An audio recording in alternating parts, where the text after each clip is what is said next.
Hey guys, welcome to LexDiscuss Cafe, your go-to podcast for all things legal and compliance.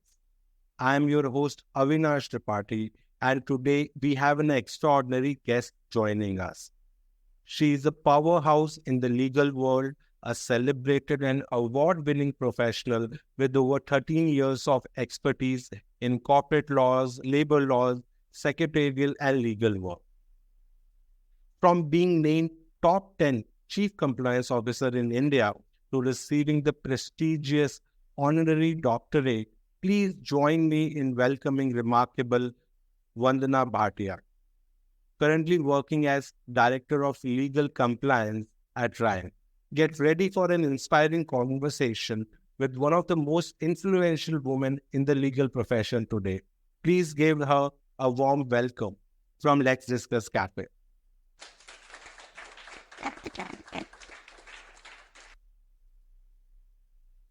So, Vandana, welcome to Let's Discuss Cafe.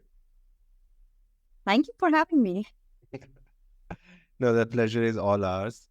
So, Vandana, for the listeners who don't know the amazing work you have been doing so far, would you care to give them a brief introduction about yourself and your professional journey? Yeah, absolutely. So I have a very interesting story. So I belong to a place called Ghaziabad, which is known to be like a smart city, but back in the days when I started my career, it was not a smart city. So I have been facing a lot of challenges in completing my education, like CS, LLB, MBA, all by myself. Uh, right after the class 12, because we had the limited means to, like my parents had limited means to provide with education. So I started my career with Pandit Associates as an intern, and then I was absorbed as an assistant. And then I got the first corporate breakthrough with a big brand, which is called Dr. Reddy Laboratories Limited. And I got fortunate enough to be appointed as the company secretary of their wholly owned subsidiary company called Origin Discovery Technologies Limited. So due to my family, my parents were not keeping well, so I have to come back from Hyderabad to Gurgaon and Delhi NCR just to take care of my family. I was looking for a job change in that particular aspect. And I got a breakthrough in NIH Limited. And that was a very wonderful journey of learning. Since there was a transition of the New Companies Act, 1956 to 2013. So it was basically like you have to get away from that act and bring another act in your mind. And it was a wonderful experience. We as a team worked together and built up a checklist and did everything which we can in the company to incorporate that regulation. After NIIT, I happened to get a very good opportunity with a clinical research company, which is it's in the world top 3 clinical research company called IQVIA, which was earlier known as Quintiles, and there had been a merger with Quintiles and IMS. So I was working as a company secretary again, and I happened to get some of the legal insights over there, and I got really, really passionate about why don't I pursue legal profession also along with the company secretary. But there was not much an opportunity over there because there was a proper legal team, and I got again called back to Dr. Reddy Laboratories Limited, and I was there for a couple of times. And then I got a very big opportunity in Caspian Impact Investments Private Limited, which was the NBFC company. There, I started working as a manager and slowly getting into the legal and the company secretarial matters and the compliance matters. And slowly, in the span of like 4.5 years, I became the head of the legal. That was purely due to that I have got a little bit of mentoring from a person called Mayank Mishra. And also, I have put a lot of efforts in making the templatizing the templates, negotiating with the clients, because I was a focal point for the client contracts. And that was an NBFC company. Basically, the company was under giving loans to the corporates. And therein, I played a major role. And the best project that I did in that company was basically digitalizing the whole legal templates, templatizing that, making the jobs easier, making the life of the clients also easier, and consolidating documents to a single document so that they don't Caspian. And I got a lot of hats in that company. It's like being the CIO of that company, the chief information officer, also the member of the POSH committee. So there was a wonderful experience that I had, and it was like almost 5 years that I was working with Caspian. Then I got made to in Ryan India Tax Services Private Limited as a director for legal and compliance, and I had been working here from last 2.5 years approximately. Here, my major role is I'm also on the board of Ryan India Tax Services Private Limited, and also I'm taking care of all the legal and compliance of the company. So this is my whole journey from the class 12 till what I am in Ryan India Tax Services Private Limited. Wow, that's really interesting, and thanks for sharing that story. So tell us something about what Ryan does. What kind of business verticals you guys are in? So Ryan is regarded as the excellent company when it comes to managing the tax. So Ryan India is basically the subsidiary company of Ryan LLC. Ryan LLC is based out at Dallas, Texas. And that company is basically catering the needs of all the areas of taxation, like property tax, transaction tax, sales and use tax. We give the clients the best solution in terms of tax, whether it is consulting, whether it is in the other areas relating to the tax, or whether it is just filing the documents and checking where the companies can save tax. So this is what the Ryan LLC do, and we in India provide the back office support services to Ryan LLC. So this is the whole company structure is, and of course we have the competitors as our big force. Wow. So tell us about the kind of work, like when you say back office, if you have the liberty to share, what is the size of the team? What is the the quantum of the work that you guys are handling? So I couldn't tell you the amount of clientele that we have, but I mean, whatever the information that I can share is we are approximately 1,200 employees in Ryan India Tax Services Private Limited, and our presence is there in Hyderabad and Bangalore.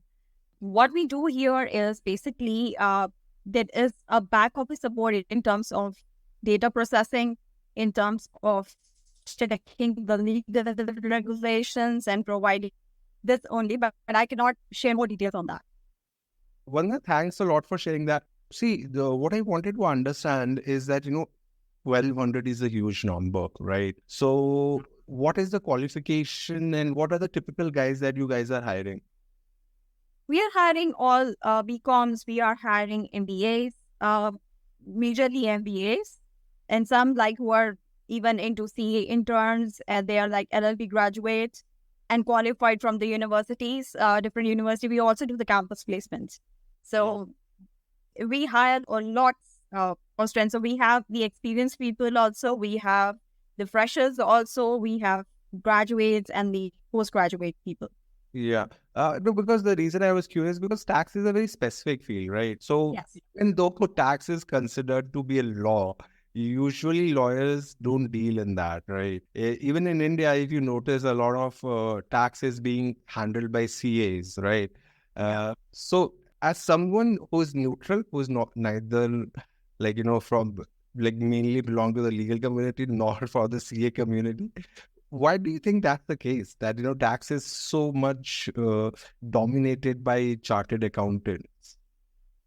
It's basically the expertise on the knowledge that the CAs gain over the time. I mean, because there are like specifics taught to them during their career on taxation. That's why the CAs are like more prominent in the field of taxations rather than anyone else. But having said that, that doesn't restrict over there. We have a lot of people and professionals who are not even CAs. I'm talking about, I'm like company secretaries nowadays are getting into the GST specialization. They are getting into the indirect tax specialization. And I mean, it's not restricted to only there. Even MBA finance, people are getting into that. Not necessarily the CAs are required on that perspective, but I mean, now that the things are getting taken over by the different people. Okay, that's really interesting. You know, my 2 cents on this topic is that lawyers just hate maths. So they just Yes, try. that's true. So whenever they look at any numbers, they just try to run away from that. Yeah. It's still taught to, I think, majority of lawyers. In majority of the LLB courses, they are, as a mandatory subject. In a fair portion, they are an elective as well. But the moment they see maths, they try to run away. Now, moving on, what actually inspired you to specialize in corporate laws, labor laws, and secretarial work? Well, to be honest, when I just brought myself into this career of being a company secretary professional, I never wanted to be a company secretary, by the way. So it happened that my father told me that you need to choose any professional qualification. So as I just said that I like lawyers are not good in maths. So I chose the profession of a company secretary and I got passionate about it because I love reading laws and that drove me through becoming a company secretary and not restricting myself to be only a company secretary and to be a further lawyer.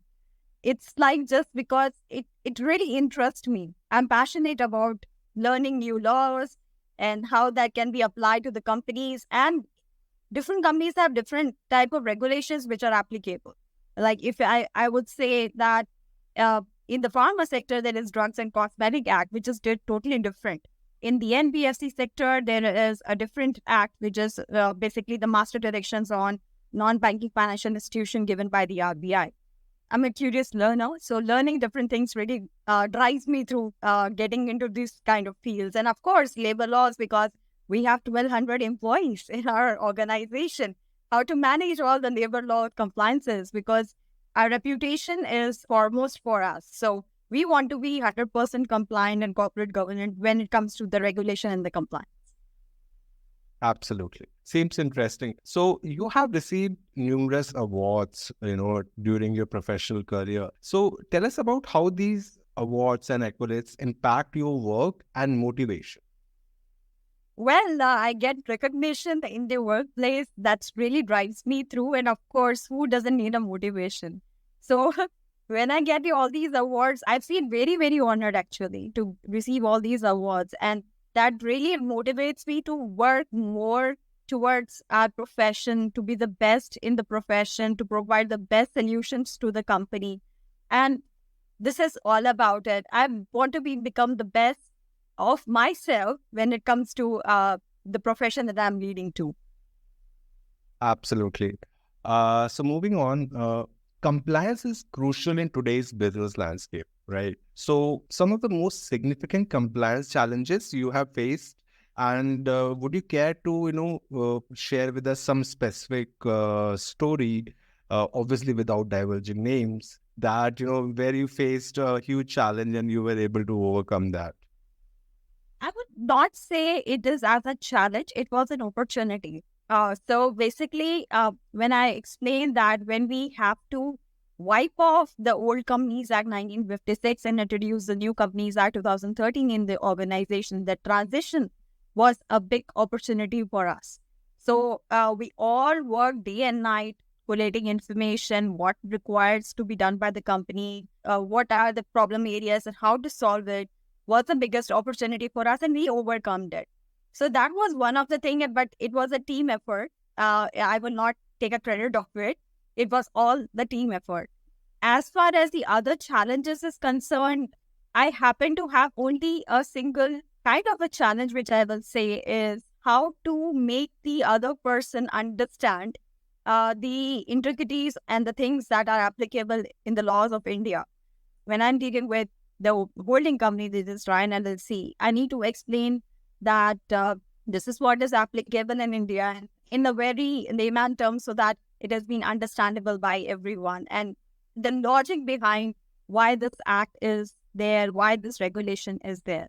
Because every country has a different kind of regulations and India, I would say, have very stringent regulations. Well said. That brings us to the topic of, whenever we look at legal compliance work, secretarial work, there's a lot of mundane work that is involved, right? So because you guys really specialize in that and, told us that, being, you also provide the back office services. So where do you see the future going, especially with the advent of generative AI? Mhm.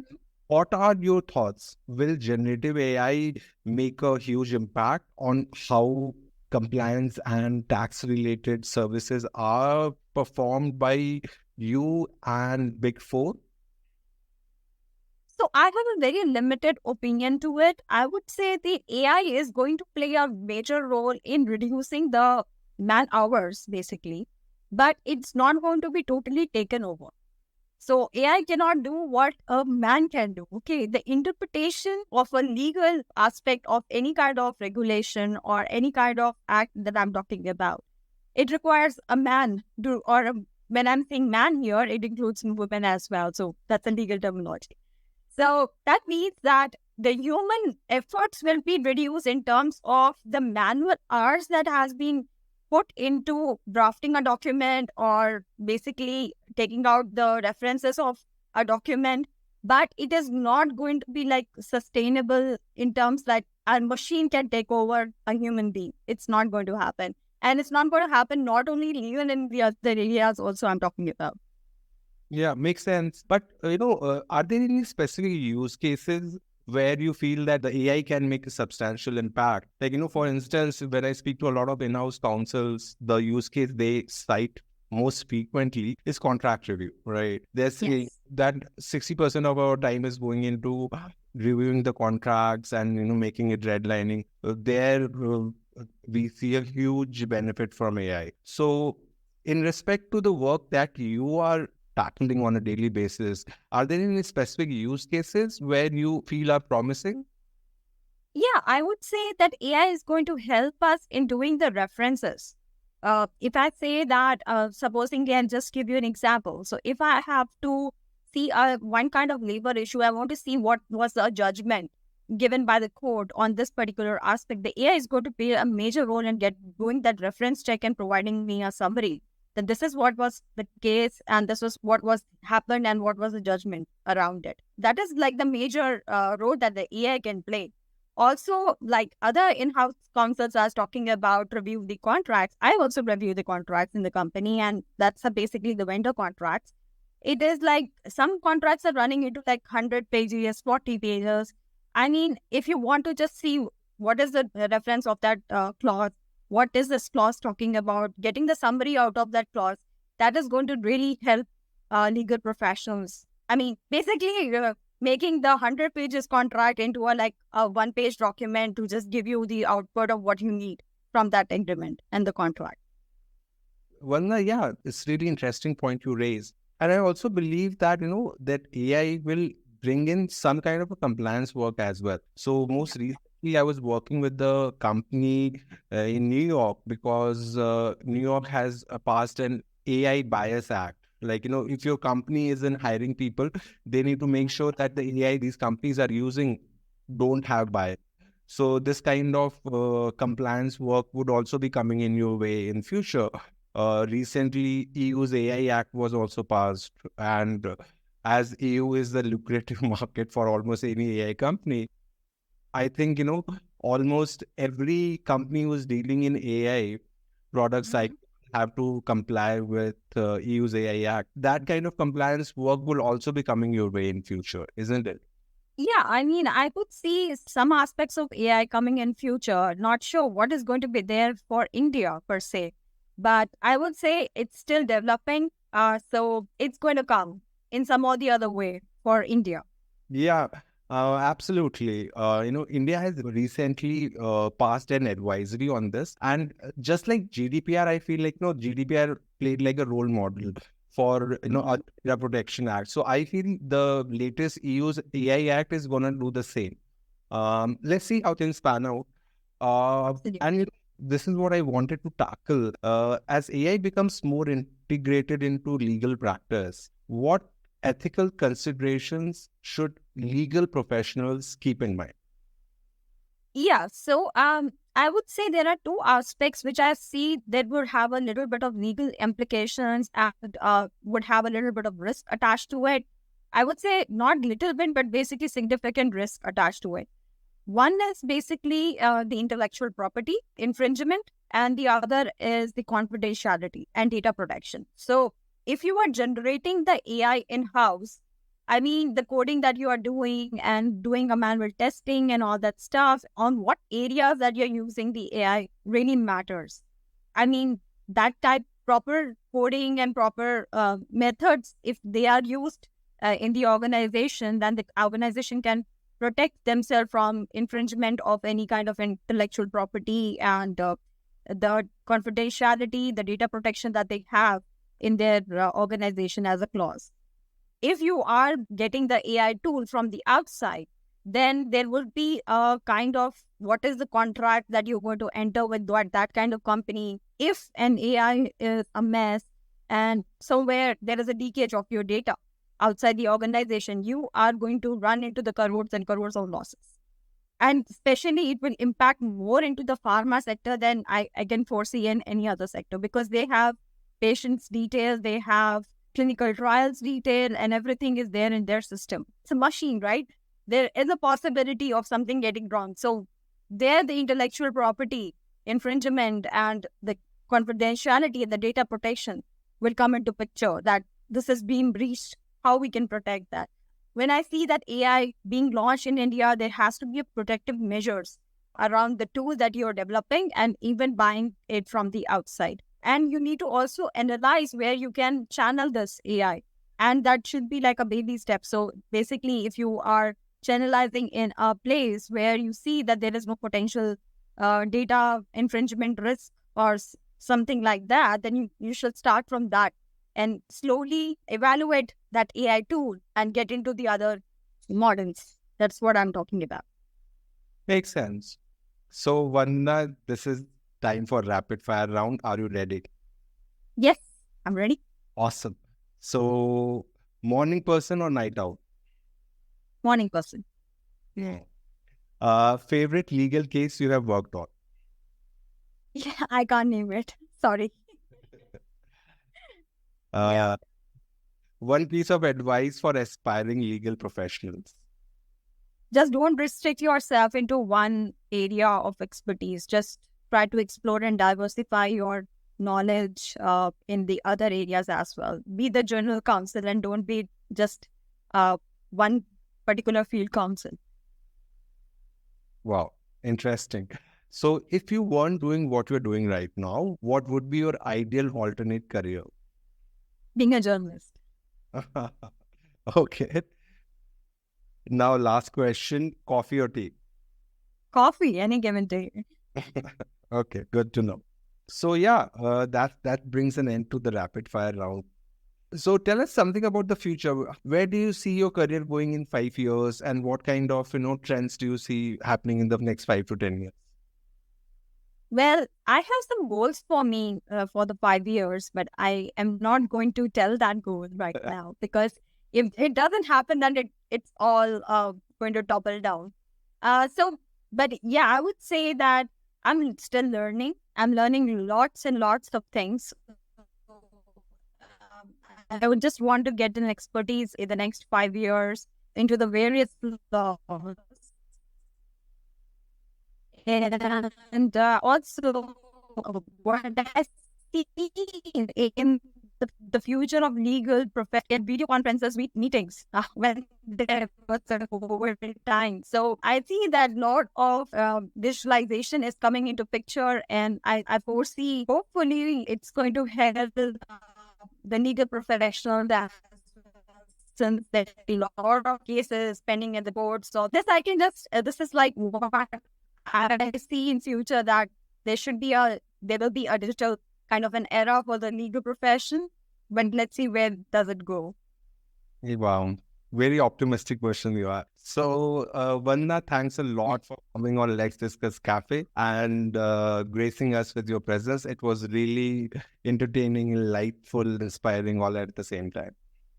Thank you so much, Avinash. And that wraps up our insightful episode of Let's Discuss Cafe. We hope you enjoyed our conversation with CS Vandana Bhatia as much as we did. Don't forget to follow us on our social media channels for more updates and exclusive content. I'll make sure you can find the links for the same in the description. Thank you to our listeners for tuning in, and we look forward to bringing you more engaging conversations and discussions with leading experts in the legal profession. Until next time, stay caffeinated, stay inspired.